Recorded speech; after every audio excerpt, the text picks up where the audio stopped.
Guys, so mao ni akong padala para sa Pilipinas sa akong family. So na ako'y sabon, duha ka buok, pads kay para maka-experience pud sila how to use this Tide pods. Na ako'y spam the usual nga padala para sa Pilipinas, lotion, wafer na ako'y Folgers na coffee na ako'y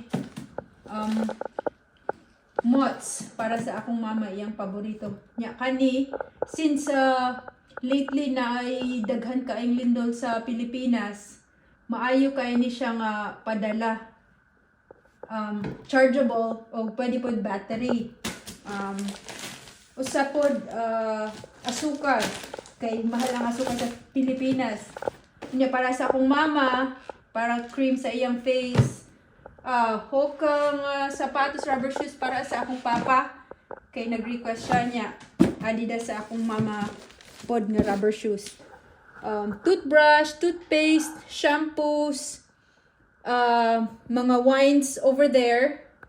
Then na ako'y sinina para sa akong mama og short sa akong papa nay chocolate o mga pangkuan sa akong mga pagumangkon, and then biscuits o peanut butter, mga usual nga kinahanglan sa Pilipinas. So maura ni guys, mao lang ni akong ma-share ninyo nga the usual nga ipadala na ko sa akong family sa Pilipinas para ila pud magamit ug ma-experience nila ang mga gamit diri sa labi na nga mostly kining mga butanga gipalit din ako sa Costco. Yeah. All right. Thank you.